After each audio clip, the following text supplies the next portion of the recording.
What's purpose for you? Well, I think it's, to your point, leaving a legacy. It's what is on your tombstone, right? When you're gone, did you leave a positive impact on the world, or did you not?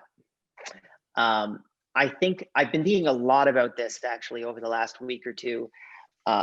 Someone that I knew relatively well, definitely professionally, and someone that I think a lot of other people knew was Tony Hsieh, who's the founder of Zappos.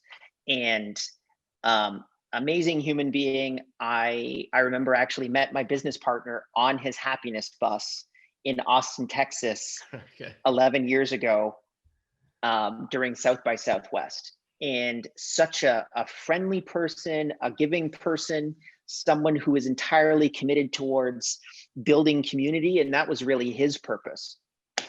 And when you see a purpose for someone being taken away, the implications are quite serious. They were very serious for Tony.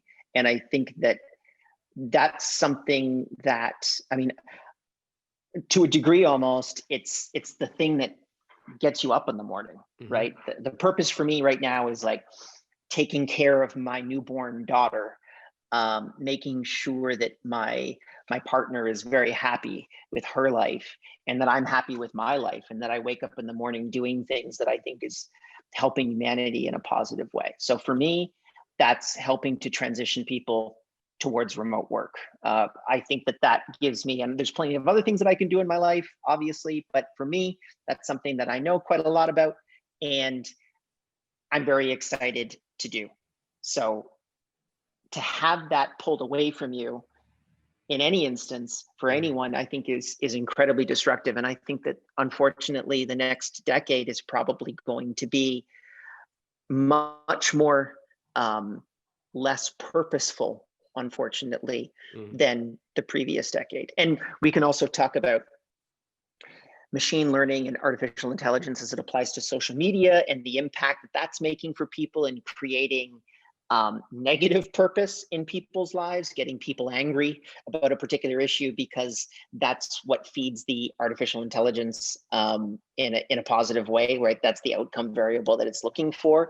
But to me, that's the thing that probably connects best with me, is anything that just gets me up in the morning, anything that I would do not for money, right? Not because it's just going to continue to put more zeros in my bank account.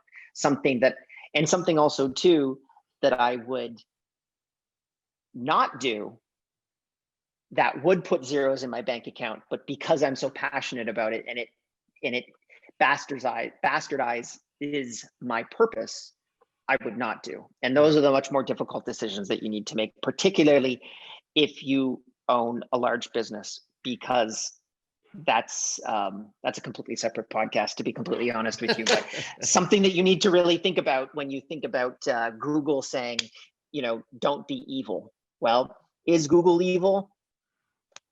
I don't know, but their mission statement was don't be evil. And I think that a lot of the times the pragmatics of reality sometimes impact your purpose.